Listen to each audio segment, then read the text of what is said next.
रात के करीब 11 बजे थे। बारिश लगातार हो रही थी और बिजली बार बार चमक रही थी। रोहन अपनी बाइक से घर लौट रहा था। तभी सड़क के किनारे उसे एक पुरानी दुकान दिखाई दी। दुकान बाकी दुकानों से बिल्कुल अलग थी। उसके ऊपर लगा बोर्ड आधा टूटा हुआ था, जिस पर लिखा था, पुरानी चीजें खरीदी और बेची जाती हैं। रोहन बारिश से बचने के लिए दुकान के अंदर चला गया। अंदर अंधेरा था। चारों तरफ पुरानी घड़ियां, तस्वीरें और धूल से भरी किताबें रखी थी। तभी अचानक पीछे से एक बूढ़ी आवाज आई, कुछ ढूंढ रहे हो बेटा? रोहन डरकर पीछे मुड़ा। एक बूढ़ा आदमी कुर्सी पर बैठा उसे घूर रहा था। उसकी आंखें अजीब तरह से चमक रही थीं। रोहन बोला, बारिश रुकने तक बस यहां रुकना चाहता हूं। बूढ़ा आदमी हल्का सा मुस्कुराया। ठीक है, लेकिन यहां रखी चीजों को हाथ मत लगाना। इतना कहकर वो अंधेरे में गायब हो गया। रोहन दुकान में घूमने लगा। तभी उसकी नजर एक पुरानी काली डायरी पर पड़ी। डायरी के ऊपर लाल रंग से लिखा था, इसे मत खोलना। रोहन हंस पड़ा। फिल्मों वाली चीजें। उसने डायरी खोल दी। पहले पन्ने पर लिखा था, जो यह डायरी पढ़ता है उसकी मौत तय है। रोहन ने मजाक समझकर पन्ना पलटा।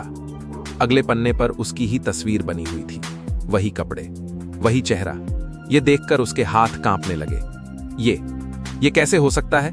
तभी दुकान की सारी लाइट्स अपने आप बंद हो गईं। पूरा कमरा अंधेरे में डूब गया और फिर धीरे धीरे किसी के चलने की आवाज आने लगी। रोहन ने मोबाइल की फ्लैशलाइट ऑन की, लेकिन वहां कोई नहीं था। अचानक डायरी अपने आप खुलने लगी। उसके पन्ने तेजी से पलटने लगे और एक पेज पर आकर रुक गए। उस पन्ने पर लिखा था, पीछे मत देखना। रोहन का दिल तेजी से धड़कने लगा। उसकी सांसें रुकने लगी। तभी उसके पीछे किसी की भारी सांसों की आवाज आने लगी। वो डर के मारे जम गया, लेकिन अचानक हिम्मत करके उसने पीछे देख लिया और जो उसने देखा, उसे देखकर उसकी चीख निकल गई। उसके पीछे वही बूढ़ा आदमी खड़ा था, लेकिन अब उसका चेहरा इंसान का नहीं था। उसकी आंखें पूरी काली थीं, मुंह से खून बह रहा था और उसके हाथ में एक बड़ा चाकू था। बूढ़ा आदमी डरावनी आवाज में बोला, मैंने मना किया था, डायरी मत खोलना। रोहन भागते हुए दुकान से बाहर निकला। बारिश और तेज हो चुकी थी। वो सड़क पर दौड़ रहा था, लेकिन अचानक उसे एहसास हुआ, सड़क पूरी खाली थी। ना कोई इंसान, ना कोई गाड़ी, सिर्फ अंधेरा। तभी पीछे से फिर वही आवाज आई, अब तुम बच नहीं सकते। रोहन ने पीछे मुड़कर देखा, लेकिन वहां कोई नहीं था।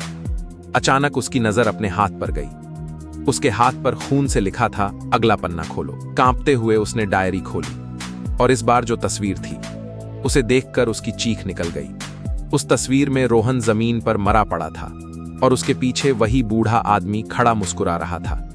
अगली सुबह लोगों को सड़क किनारे रोहन की लाश मिली, लेकिन सबसे डरावनी बात यह थी, उसके हाथ में वही काली डायरी थी और डायरी के आखिरी पन्ने पर लिखा था, अब अगला शिकार कौन होगा।